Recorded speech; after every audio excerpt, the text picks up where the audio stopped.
Hey guys, the personal finance rules they don't teach entrepreneurs.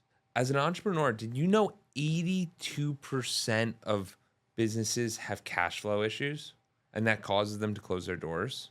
The failure rate for entrepreneurs is so high and it's mostly due to personal finance and finances just in general. Why? Because we can't collect cash quick enough. Now, this was a challenge I faced, and there was a lot of learnings I had over the past few years. And I'm going to share them with you. I'm going to share 5 things I learned, and we're going to go over them today. It's going to be mixing accounts, emergency buffer, making tax accounts, lifestyle inflation, and not investing in growth. So, the rules that they don't teach us, let's dive into the first one. What is mixing accounts? So, when you first start a business, it's, hey, can you Venmo me? Can you Zelle me? Can you just instantly transport money into my account? I don't want this to be taxed, etc. We've all done it. And that ends up happening. But as you start to legitimize your business and realize that it's actually something, because there's two sides of it, right? So there's the one side where it's, hey, we're going to overwork everything. We're going to make an LLC. We're going to get a lawyer. We're going to do all this stuff. And then the other side of it is like, hey, we just need to make money. We just need to get started. So big proponent for me is as soon as you're ready to take on your first dollar, then you could start diving into the LLC and all of that kind of stuff. But essentially, what you want to do is you have your personal account. You want to have a business account as well. The only way to get a business account is to create an LLC. Then you create an EIN number that's given to you by the federal government. Then you take that to a business bank, like any bank. You can go to Chase, TD, Citi, any bank, and go open up a business account with them. Once the account is open, then you can start taking on personal or business money. And then you can start to put business money in there. Now, the strategy I utilize and that I think is super helpful is that you want to have these separate, right? So you want to have a personal account and you want to have a business account.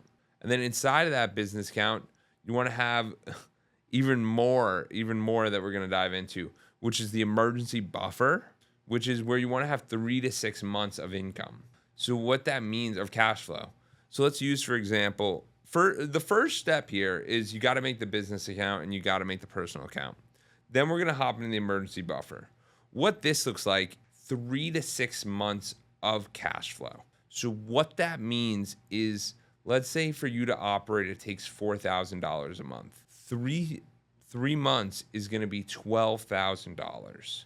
6 months is going to be $24,000. The reason you want to have this emergency buffer in case of emergency, meaning if there's ever a time where you don't have clients or you lose your best client, because that's happened to me, it happens to everyone, where you will have clients that are paying you well, and then the time comes, they transition over, they move, things happen, and you weren't ready for that.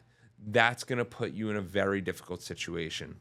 So it's important for us to understand how to maintain for cash flow issues, meaning that you want to run your business on decently high margins and you want to be able to reinvest in your business. But the first things first is you got to protect yourself like a moat. The way I think about this is like you want to build a castle, right? There's the gate to get into the castle. Then there's the moat around the castle. And then there's the security at the castle. So to do that, you need to build a financial moat around your business so that nothing will take it down, because you put too much effort and time into it to worry about the sales and all that stuff that we do so much on the front end that we forget to organize the back end. And the back end theoretically is the most important. And this is for entrepreneurs. This is for people that are running businesses, running accounts, running money management, because you'll start to run into some of these issues. So the way to do this, what you want to do is you want to build that 3 to 6 month buffer. And you're going to leave that in probably a high yield savings account. And a reminder, this isn't business, this isn't financial advice. This is raw, it's my opinion. It's from my experience. So you're going to want to start seeing that buffer. And you're going to want to build that. And you can put that into a high yield savings so you can get the money in, get the money out. The third thing you want to do, and this is massive for me, is you want to build a tax account. I remember my first year running the consulting business, and I ended up making a good amount of money. And what ended up happening was I had a tax bill that I was not prepared for. I didn't realize how much was made, and I didn't realize how much taxes I owed. And I was like, oh my goodness. So, what I ended up doing was that year, I actually hired an accountant. Hiring an accountant is one of the best strategies I would recommend. A CPA, certified public accountant. I actually tried to get that, and I was unsuccessful, but that's a story for a different day. My point being here is that what I started to realize was all the money that came in, had to create an account where I would differentiate it, meaning that every dollar that came in, I would take 20 to 25% and place it into a tax account. And then as your income rises, you might want to do 30%, you might want to do 40%. But what I recommend, some people even do 50%, depending on how high their income is. So the thing I would recommend is definitely looking at how much you made last year, looking at your tax bracket, and then starting to utilize it. You could start off with a number of 25, and then as you get higher up, over 150, over 200, over 250, you can look at the tax brackets and you could see, and you could start doing those percentages. But I think that would be really helpful. So the thing that gave me a lot of clarity was every dollar that came in went to this tax account. So now I had a big pile of cash ready for these taxes. I also did some tax efficiency things like renting the studio for my production.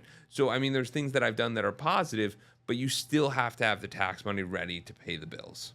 The fourth thing you're going to want to do, and this is a super important one, is a lifestyle inflation.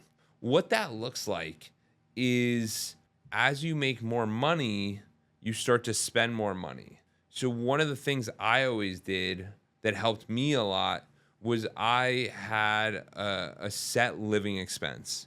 I go, I'm only going to spend this much money. And I would figure out constraints and make it possible so I was able to do that. Yes, maybe you add 10, 20% here. But then the real breakthrough for me was I actually bought a condo a few years back.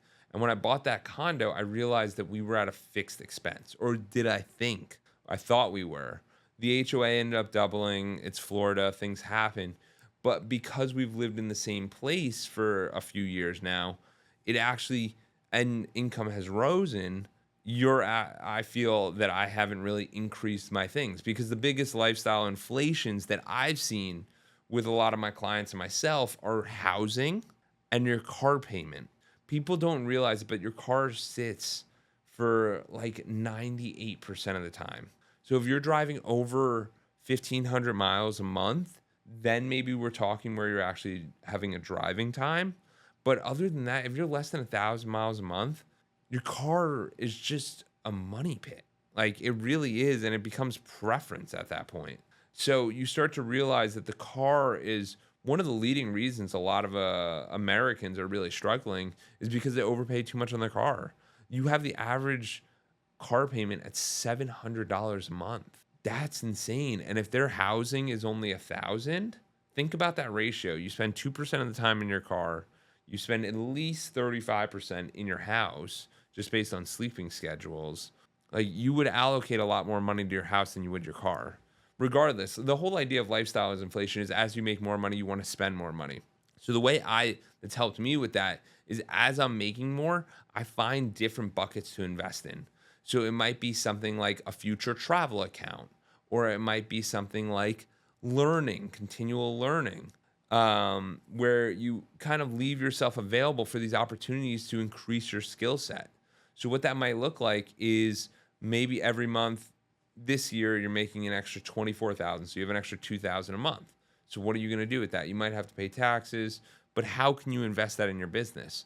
Well, maybe something you want to do is sign up for a mastermind. Maybe you're going to go spend 20,000 on a mastermind. Why would you do that?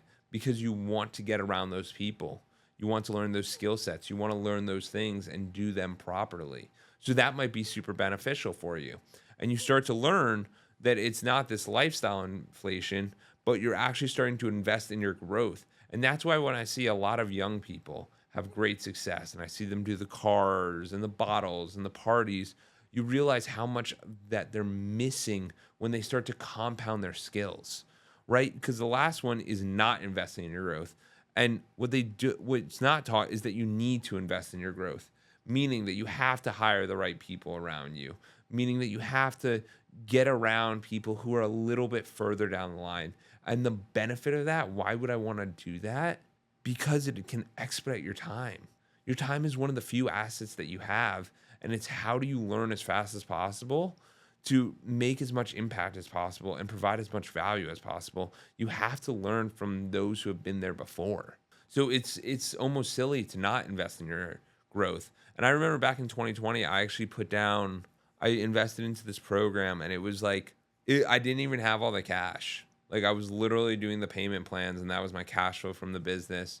But what ended up happening was it literally took my coaching business to legitimize it, from going from only doing one-on-one coaching to I finally learned about the group coaching model, and then I got involved in some other businesses through that, and I was able to learn about so many iterations that I've carried on to this day. So whenever you learn something new, it's always something to be valued. It's something to keep, and it's something to realize that when you learn a new skill or you learn a new activity, that's something that you'll never learn, that will never go away. And that's why personal finance is one of those skills you must learn and you have to learn. And I teach a lot of entrepreneurs this. I teach them how to run their books and how to handle their finances, because finances can be one of the biggest stresses we have in business, because we're just missing the cash flow. So if you want to remove that stress, you want to get around people who have been there before. And as we discussed, there's the 5 components, which are: you don't want to mix accounts. You don't want to commingle your personal and business money. You want to keep them separate. You want to have an emergency buffer of 3 to 6 months. And what that will allow you to do is that'll allow you to have peace of mind, and you can sleep knowing that even if you lose your best client, you're still going to be okay. You're going to also want to make a tax account that you're putting in around 25% at the start of. So that means if $100 comes in, you want to put $25 into that account just to prepare, because the IRS is in on every deal. And then you want to focus on lifestyle inflation. Don't let that happen to you. Hold back on lifestyle inflation. Don't go buy the nice car. Don't go buy the nice house just because you can afford the payment. Buy it once you can pay it off in full. That'll help you a lot. And that's always been a really big mindset for me, where if I can do that, then I can pay it in full, then there's no concern. And then the last thing is, make sure to invest in your growth. You only have so much time on this planet. You have to grow and you have to go to that next level. So I appreciate you guys spending the time with me here, you entrepreneurs, the brotherhood, the sisterhood. And I'm glad we got to have this time together. And these are the personal finance rules that they don't teach entrepreneurs in school. So I'm glad I was able to teach you. And if you got any value from this video, comment below. Comment what personal finance tip has helped you out, or that's made a difference in your life. Thank you.